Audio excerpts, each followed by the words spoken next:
డబ్బు సంపాదించడం నేర్చుకోవాలా? ఇండియాలోని అతిపెద్ద offline summit wealth expo April 4th and 5th హైదరాబాద్లోని శిల్పకళా వేదికలో 100+ సెషన్స్, టాప్ ట్రేడర్స్ ఇన్సైట్స్ మీకోసం. Seats limited. ఇప్పుడే రిజిస్టర్ అవ్వండి. బయోలో లింక్ క్లిక్ చేయండి లేదా కాల్ చేయండి.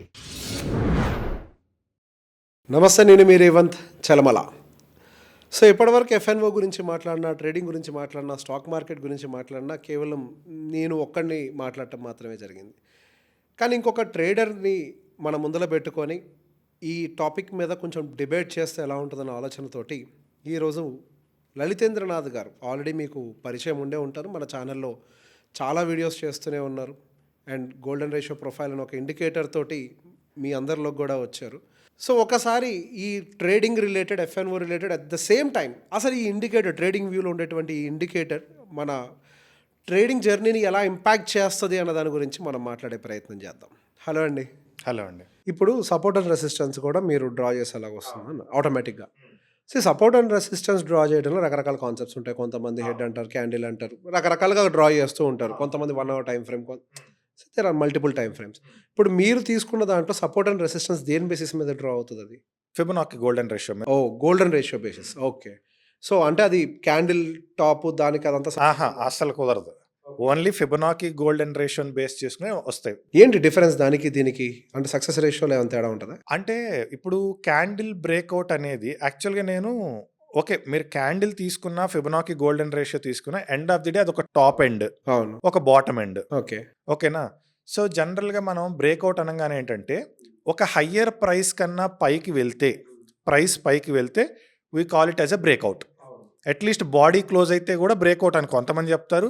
అసలు లేదు ప్రైస్ అలా 1 పైసా పైకి వెళ్ళి వచ్చినా అది బ్రేక్అవుటే అంటారు కొంతమంది కంపల్సరీ క్యాండిల్ వెళ్ళాలి, క్యాండిల్ ఫార్మేషన్ జరగాలంటారు కొంతమంది. కానీ క్యాండిల్ బ్రేక్ అయిన తర్వాత కూడా ఫెయిల్ అయిన సందర్భాలు ఉంటాయి, చాలా ఉంటాయి. ఎందుకు ఫెయిల్ అవుతుంది అంటే మూవింగ్ యావరేజ్, దాన్ని మనం మూవింగ్ యావరేజ్తో లింక్ చేసుకుంటే, నేను పర్టికులర్గా అలా లింక్ చేశాను అంతే. ఓకే. ఒక పర్టికులర్ మూవింగ్ యావరేజ్తో ఆ ప్రైస్కి ఈ మూవింగ్ యావరేజ్కి మధ్య డిస్టెన్స్ ఎక్కువ ఉందనుకోండి, definitely it's a fake breakout. Oh, okay. అంటే ఇప్పుడు మూవింగ్ యావరేజ్ ఏ డే క్యాలిక్యులేట్ చేస్తుంది? అది 8 డే మూవింగ్ యావరేజ్ మనం దానికి పెట్టి ఉంచుతాం. సో క్యాండిల్ పైకి వెళ్తుంది అంటే, ఇప్పుడు ఫాస్ట్గా మార్కెట్ వెళ్తుంది పైకి అని అంటే definitely there will be difference between the candle and the moving average. So ఈ డిఫరెన్స్ ఎక్కువగా ఉండి క్యాండిల్ పైకి వెళ్ళి బ్రేక్ చేసినా అది ఫేక్ బ్రేక్అవుట్. ఓకే, అది ఫేక్ అయిపోతుంది. సో మళ్ళీ కిందకి రావాలి, ఖచ్చితంగా వస్తుంది. ఒకవేళ సక్సెస్ఫుల్ బ్రేక్అవుట్ అవ్వాలి అని అంటే ఆ మూవింగ్ యావరేజ్ అనేది ఆ క్యాండిల్కి దగ్గరగా అన్నా ఉండాలి, అట్లీస్ట్ దగ్గరగా ఉండాలి, లేదా క్రాస్ అయి ఉండాలి. అసలు ఆ లైన్నే క్రాస్ అయి ఉండాలి. అచ్చా, మూవింగ్ యావరేజ్ క్రాస్ అవ్వాలి. మనం రీట్రేస్మెంట్స్ అనే పదం వాడతాం జనరల్గా, అది ఇన్వెస్ట్మెంట్లో, ట్రేడింగ్లో అన్నిట్లో వాడతాం. ఒక బ్రేక్అవుట్ జరిగిన తర్వాత ఒక రీట్రేస్మెంట్ వస్తుంది, ఆ రీట్రేస్మెంట్ వచ్చిన దగ్గర మనం ఎంట్రీ తీసుకుంటే మంచి పాయింట్ అవుతుంది అంటారు. ఆ రీట్రేస్మెంట్ను కూడా ఈ 8 మూవింగ్ యావరేజ్ ఐడెంటిఫై చేస్తుంది. ఓకే, అంటే ఈ 8 మూవింగ్ యావరేజ్ క్రాస్ అయింది అని అంటే అక్కడ రీట్రేస్మెంట్ కూడా జరుగుండి ఉంటుంది. అవును, అంతే కదా.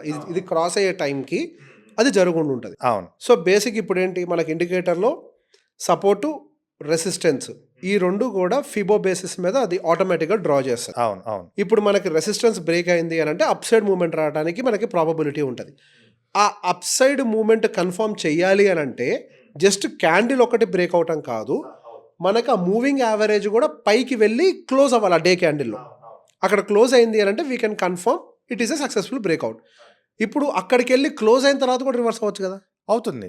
అందుకే మనం మనం ఒక ప్రాబబిలిటీ తీసుకుంటే మూవింగ్ యావరేజ్ కూడా క్రాస్ అయిన తర్వాత ఫెయిల్ అయినవి ఒక 100లో ఒక 10 కూడా ఉండవు. అచ్చా, తక్కువ probability. Okay, it's okay to accept the failure. అంతే. మన స్ట్రాటజీ ఫెయిల్ అయింది అంతే, అక్కడ ఫెయిల్ అయింది, దట్స్ ఫైన్. ఓకే, మీరు ఇది వాడకుండా బ్రేక్అవుట్స్ అప్లై చేశారనుకోండి, 100లో 80 పోతాయి. ఇప్పుడు ఒకవేళ ఫెయిల్ అయ్యి కిందకు వస్తుంది, మరి స్టాప్ లాస్ అక్కడ పెట్టుకోవాలి. ఆ రీజియన్ ఏదైతే ఉందో, అంటే నేను ఫిబొనాకీ గోల్డెన్ రేషియోని ఎందుకు వాడతాను అంటే, నా స్టాప్ లాస్ అనేది ఇప్పుడు ఫర్ ఎగ్జాంపుల్ ఈవెన్ స్వింగ్ ట్రేడింగ్లో కూడా, పర్టికులర్గా గోల్డెన్ రేషియో ప్రొఫైల్లో మీరు స్వింగ్ ట్రేడరా, ఇంట్రాడే ట్రేడరా, ఇన్వెస్టరా కూడా నాకు అనవసరం. నా స్టాప్ లాస్ ఎప్పుడు మినిమంగా ఉంటుంది. ఓకే, ఫర్ ఎగ్జాంపుల్ మీరు ఒక ఇన్వెస్టర్ అనుకోండి, ఒక 100 రూపీస్లో బై చేస్తే మీ ఇన్వెస్ట్మెంట్కి స్టాప్ లాస్ 97. ఓకే, అదే ఒక ట్రేడర్గా మీరు ఎంటర్ అయితే మీ స్టాప్ లాస్ 99. అంటే 97, 99 అనేది మనం మెంటల్‌గా ఫిక్స్ అవ్వాలా? లేదు, అక్కడ తెలిసిపోతుంది, క్లియర్‌గా వస్తుంది. ఓహ్! ఓకే. అక్కడ క్లియర్‌గా విడ్త్ ఉంటుంది మనకి. ఓకే. పైన సపోర్ట్ ఒక లైన్ కాదు. అవును. ఒక బ్యాండ్ లాగా వస్తుంది. బ్యాండ్ ఉంటది. ఆ బ్యాండ్ విడ్త్. ఓకే. ఆ బ్యాండ్ విడ్త్ కంటే కిందకి క్లోజ్ అయింది అనంటే, అక్కడ కూడా క్యాండిల్ క్లోజింగా మూవింగ్ యావరేజ్. లేదు, అక్కడ క్యాండిల్ క్లోజ్ అయితే మనం సేఫర్ పర్స్పెక్టివ్‌లో ఎగ్జిట్ అయిపోమని చెప్తా నేను. ఓకే. హ్మ్. ఒకవేళ మళ్ళీ మళ్ళీ రీట్రేస్ అయితే మళ్ళీ మళ్ళీ చేసుకోవచ్చు. వెళ్ళిపోతాం. అది. ఓకే. మళ్ళీ రీ ఎంటర్ అవ్వచ్చు అవును, కావాలంటే. అవును, it's okay to take that small loss. అంతే. I understand. అంటే ఇప్పుడు మనకి ఇన్వెస్టర్స్‌లో కూడా చాలా మంది లైక్ అందరూ లాంగ్ టర్మ్ ఇన్వెస్ట్ చేయరు కదా. ఒక షార్ట్ టర్మ్ ఇన్వెస్ట్ చేసి, ఇప్పుడు ఫర్ ఎగ్జాంపుల్ గోల్డ్ ఉందనుకోండి, గోల్డ్ మంచి స్వింగ్‌లో ఉన్నప్పుడు ఇన్వెస్ట్ చేసేస్తారు. ఇప్పుడు గోల్డ్ కన్సాలిడేషన్‌లో ఉంది. మరి మొన్న 1,80,000 మీద ఎవడన్నా పొరపాటుని ఇన్వెస్ట్ చేసి ఉంటే ఆడి పరిస్థితి ఇప్పుడేంటి దెబ్బ గట్టిగానే తగిలేదు. కదా. సో అందుకని ఏంటంటే మనకి ఇన్వెస్ట్మెంట్కి కూడా రివార్డ్ వద్దు, రిస్క్ కావాలి ముందు. అంటే ఇప్పుడు సరే ఓకే. నేను 1,60,000 దగ్గర ఎంటర్ అయ్యాను అనుకోండి గోల్డ్‌కి. ఏది పెరిగే టైంలో. ఇప్పుడు అది 1,80,000 దగ్గర నుంచి పడతది అనే విషయం ఎట్లా ఐడెంటిఫై చేయాలి? మనకు తెలిసిపోతుంది. హౌ?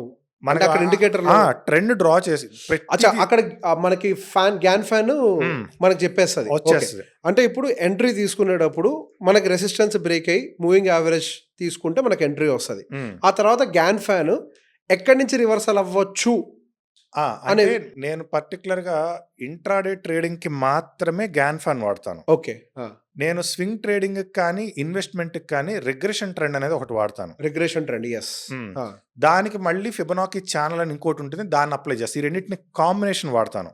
రిగ్రెషన్ ట్రెండ్ లో ఫిబొనాచిని అప్లై చేస్తాం. రిగ్రెషన్ ట్రెండ్ మీద ఫిబొనాకీ ఛానల్ అప్లై ఇది చేస్తాను. ఆటోమేటెడ్, మనం మాన్యువల్ గా చేయని అవసరం లేదు. ఇది ఇన్వెస్ట్మెంట్ కి మాన్యువల్ గా చేయాలి.